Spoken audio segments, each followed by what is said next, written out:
Hi, folks, and welcome to another episode of The Right Stuff, a co-production of Pac 14 TV and the Writer's Block of the Eastern Shore. I'm your host, Andy Nunez. My co-host, Gianni Hayes, couldn't be here today, but we have a real treat for viewers in Wicomico and Dorchester County. We have AM Foley with us today. As you know, AM Foley has written several books about Dorchester County, Elliott's Island, and Cambridge, but now she's here today to talk to us about her latest book, Highland Island, The Lost Atlantis of the Chesapeake, which is a really big book, and we're really happy to have Ann on here with us on The Right Stuff today. Thanks for coming on, Ann. Oh, I appreciate you having me. All your books are wonderful. Every thank you. every one of your books are full of great photographs and pictures. And this new Highland Island book is just a visual treat for the eyes. Oh, thank you. Tell us a little bit about how you got the idea to do the book. Well, an old friend of mine, Smitty Rue, has an interest in islands of all sorts and had been collecting clippings and photographs from Highland Island descendants and other island descendants. But, he was interested in putting something together more permanent than his box of collectibles. We pitched in together, and I wrote this book, and based on largely on his collection plus the other research I was able to do. Especially next door here at the NAB Center. They've had a wonderful collection of oral histories that had been taken decades ago when they were still islanders living, to be interviewed and give a first-hand account of the life out there. So that was a huge help. It really gave some life to the book. In one of your previous books, you wrote the basically an oral history of Wiley, Gator, Abbott. Right. You know, the champion muskrat skinner there from Dorchester County. 13 years he reigned as the world champion. Now, you did most of that by talking to him. Right. Okay. Yeah. And for your new book, you conducted several interviews also. Tell us a little bit about the interview process. Now, I mean, is it hard to get people to open up, or how do you do it? Well, everybody's different, so it's more priming the pump and listening more than talking, but at gaining the trust of a person. And an author was telling me Saturday that he was interviewing a man on Tangier Island, and he made 2 boat trips to Tangier, and he wrote a book chapter, and he wanted to make sure everything was correct, and mailed a copy to the man, and the man said, "You can't put that in a book." I don't know why he thought, but maybe he gotten carried away and something was told that he wasn't ready to reveal, or I don't know. But Well, I know you what you need mean. some understanding and trust between the person and the interviewer, I think, is important. Well, exactly. I had a similar experience with a fellow I interviewed for a book, and he said, "Well, no, you got to, you got." Luckily, I sent him a copy of it because he was like, "No, you got to change this. You got to change that." You know. So what ended up being printed was slightly different than how it started out, but that was okay. Yeah. That was okay. But in this book, how many people do you think you interviewed for Highlands Island? It's really more research than interviews, because all the people involved are deceased. Well, there's 1 or 2 people that were carried as babies when their family left the island, but no native-born Highland Islander that has a memory of the island survives. I think books like yours are important, and it's one of the main reasons that I write my books, Yeah. because if somebody doesn't tell the story, it's going to get lost. Because, like you said, they have all these boxes and boxes of photographs and letters, things like that. But when the owners are gone, a lot of times the descendants just toss them. Yeah, they don't know who they are or how they relate, and they just get lost in the shuffle. So I think it's important that writers like yourself, are able to preserve these things for the generations to come, because otherwise it's lost. Yeah. And history is lost along with it. And if we don't remember our history, like the old saying goes, Yeah. we're liable to repeat the mistakes. Yeah. So first, tell us a little bit about Highland Island.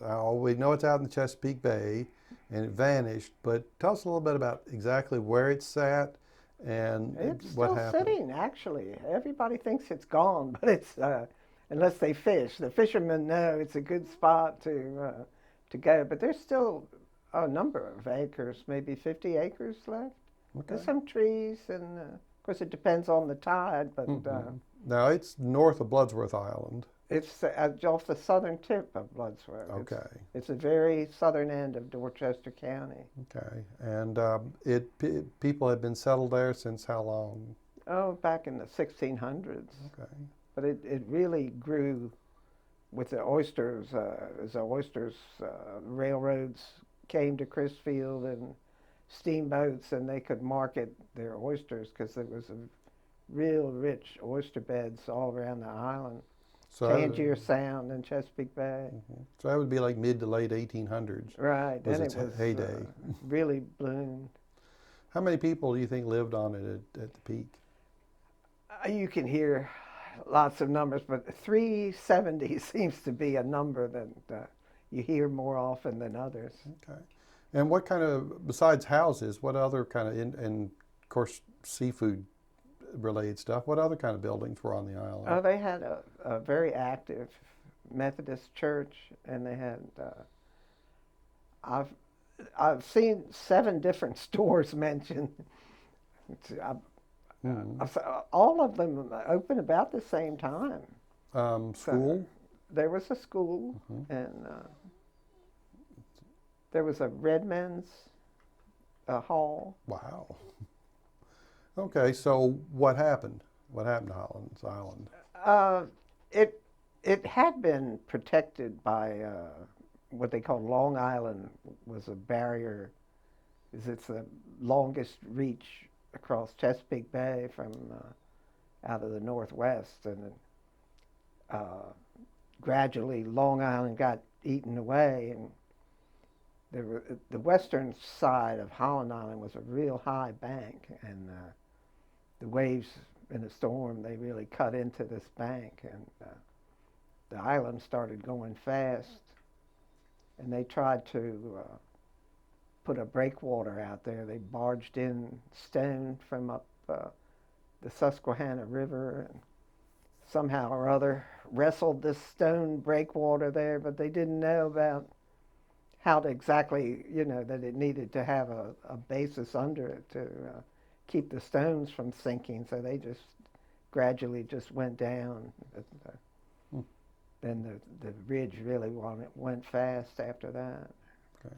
Well, before we go on about the story, I want to let the readers know that you brought a friend with you today, Gracie. Gracie, yeah. Yeah. So, keeps me company while I write. Yeah, well, Gracie's a good dog. She's been very good while we've been in here. Yeah. Yes, you heard me mention your name. She'll be in your lap next. That's okay. I like dogs. Better ignore her. Well, anyway, back to the story on Highlands Island. Who was the last resident?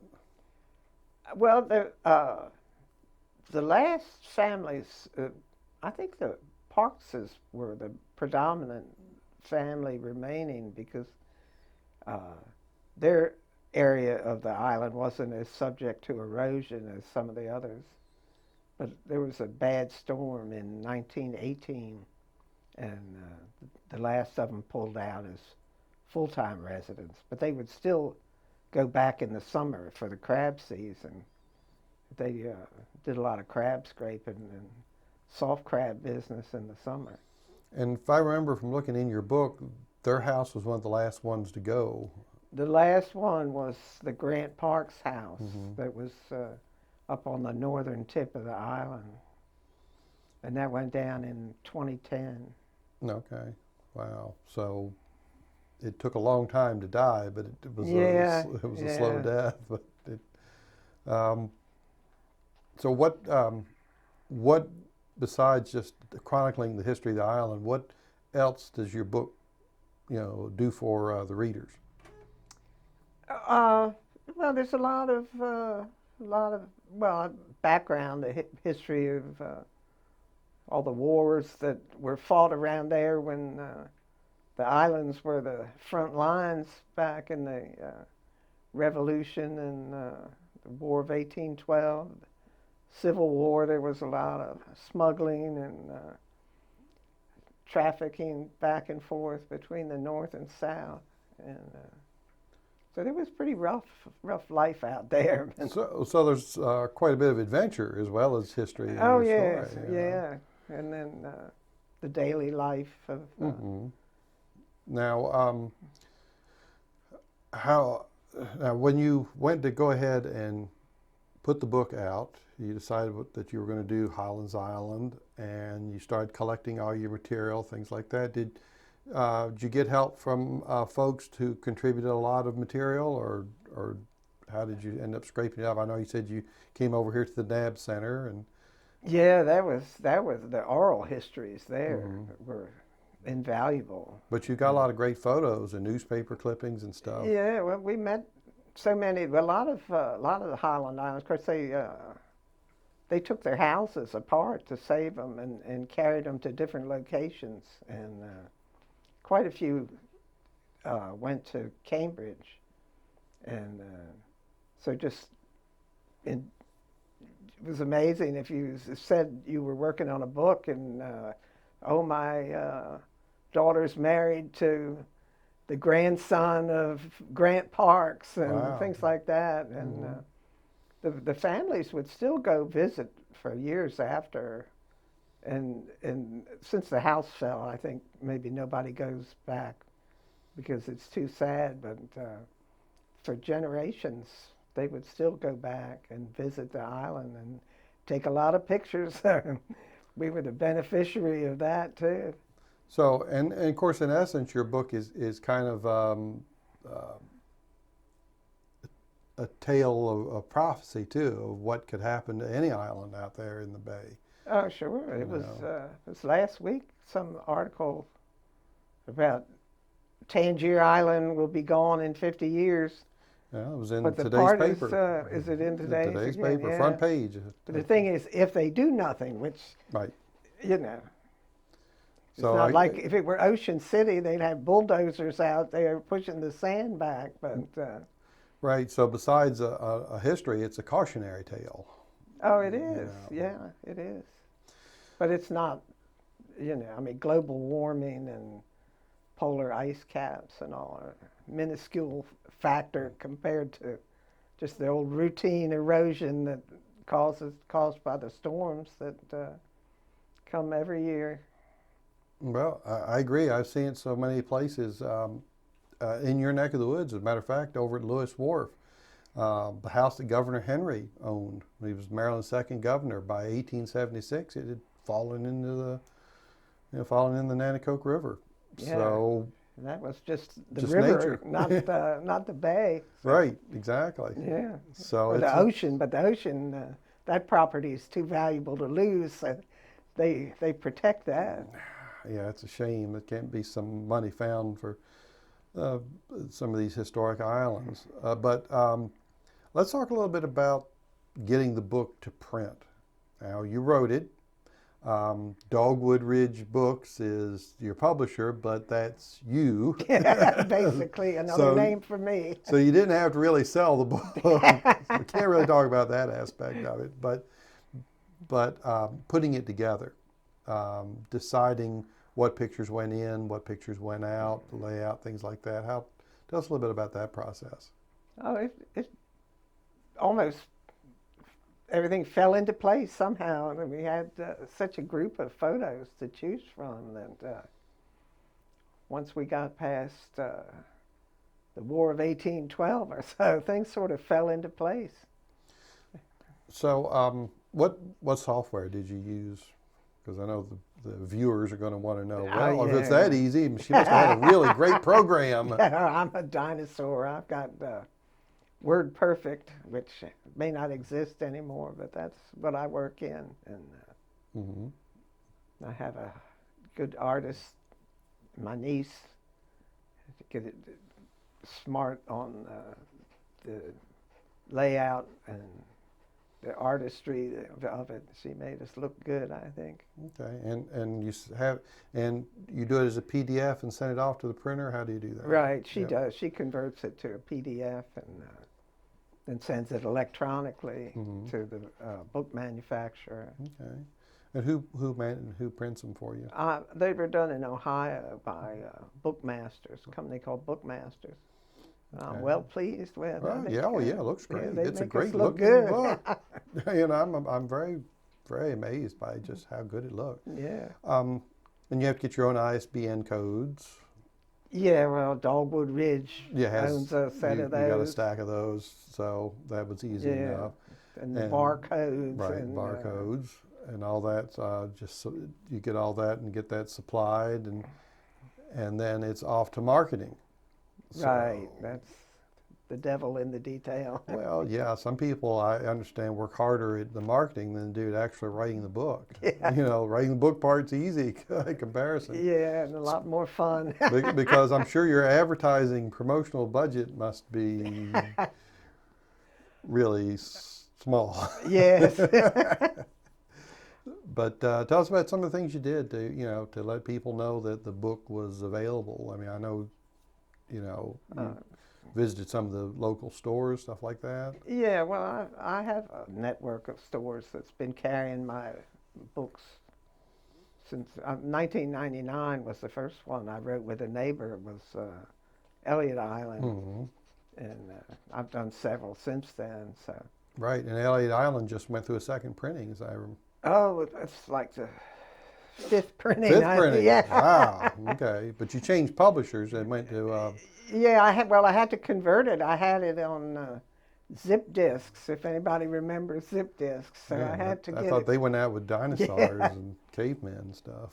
So the local publishers in Berlin, Saltwater Media, the ladies there got me converted into the 21st century material, and so I could get it reprinted one more time. Well, good for them. Well, every time I see you at a show, people are always coming up and telling me, or if you're there, talking about how great your books are and how they read this book and that book, and how you bring the setting or subject matter or person to life in your writing. So word of mouth seems to be a big seller for you. It's been good, I must say.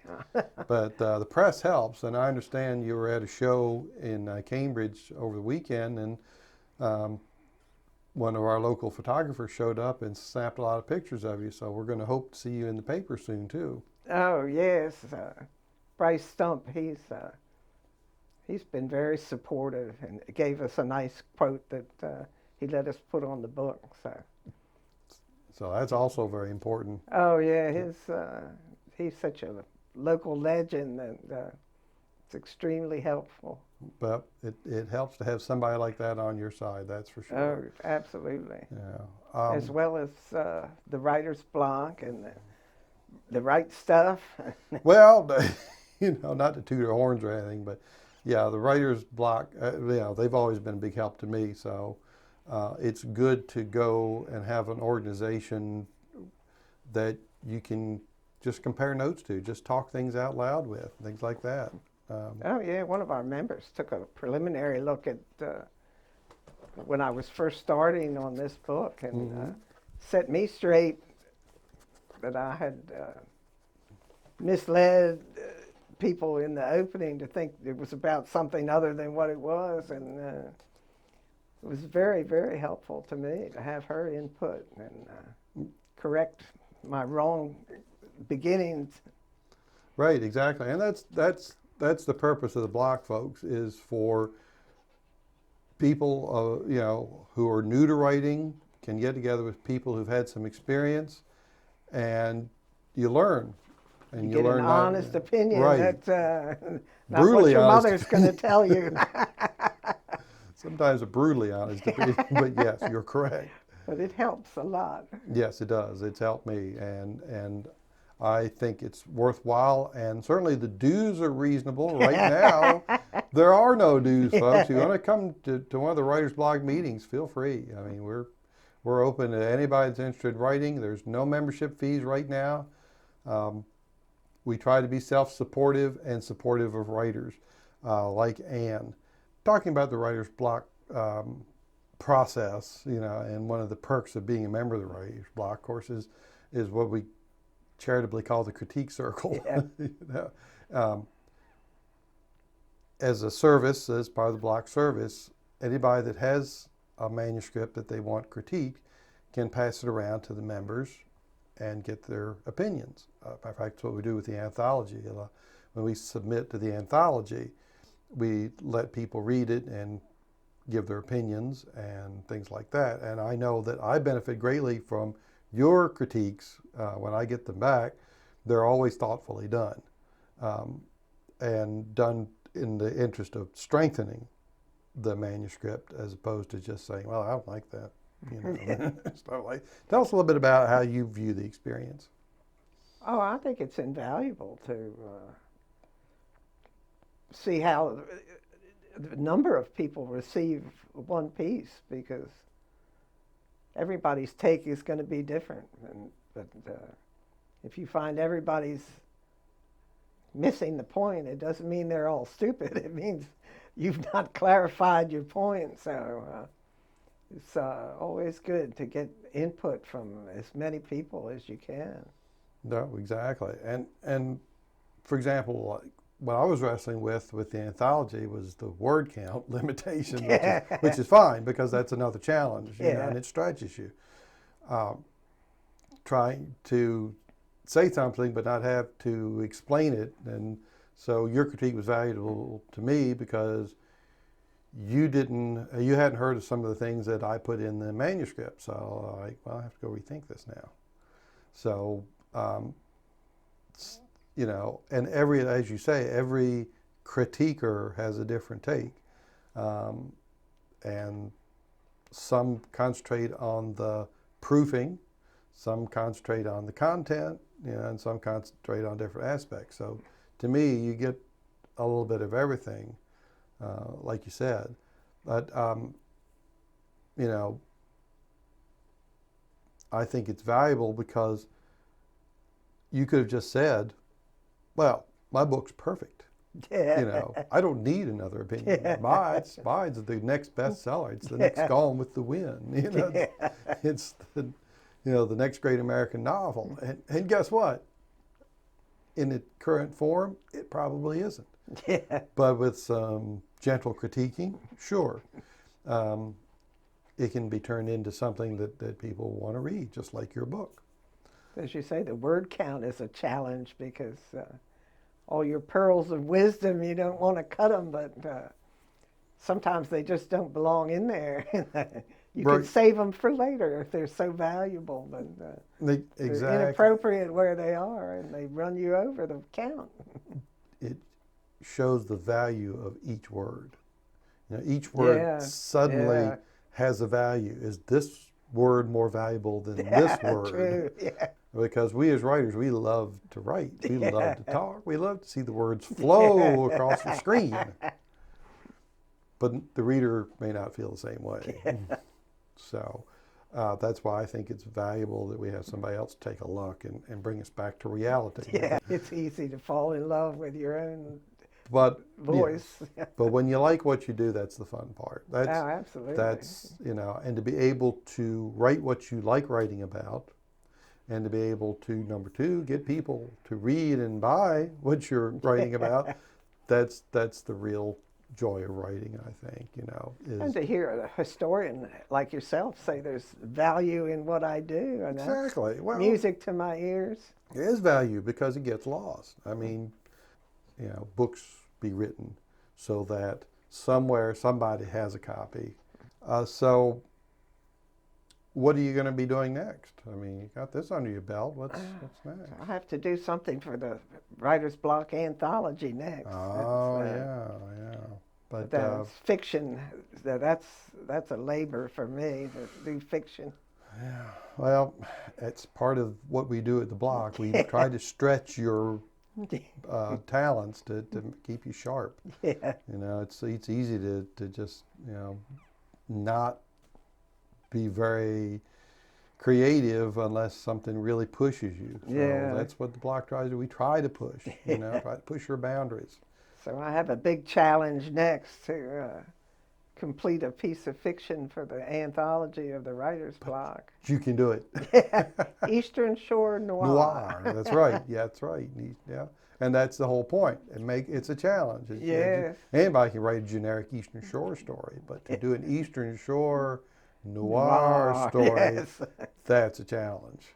And we'll have that anthology out someday soon, folks. So keep looking for it. But Ann, has anybody come up to you with any ideas for any new books on some forgotten chapter of history? Not yet. Neck of the woods.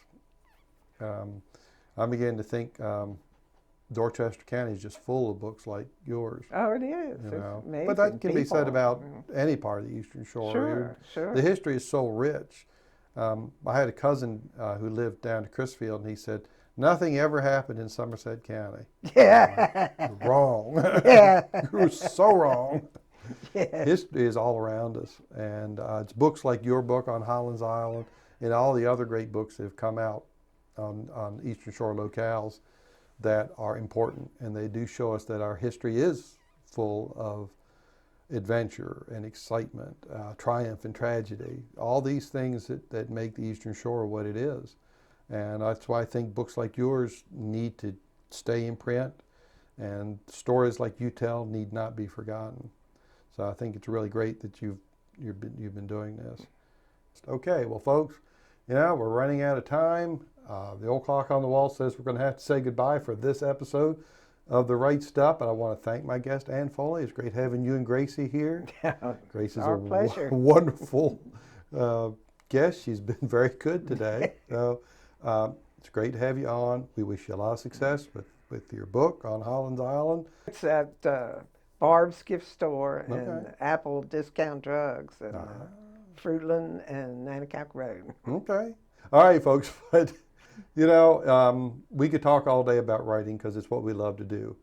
And I hope that you guys out there watching us will think that maybe it's time that you put your hand on the keyboard and start writing something for the next generation, for the people that are special in your lives, and for the people of the Eastern Shore. So until next time, for my co-host Johnny Hayes, and for Ann Foley and all the members of the Writer's Block, we wish you'll have a great day.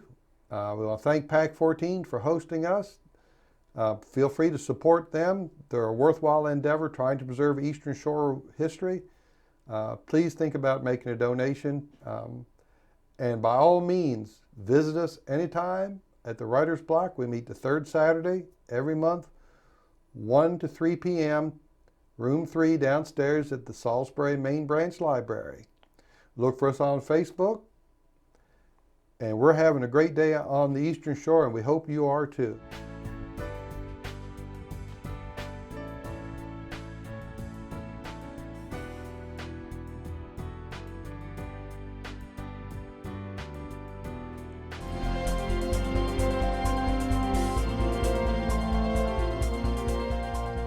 Would you like to see your community organization or nonprofit group featured on PAC 14?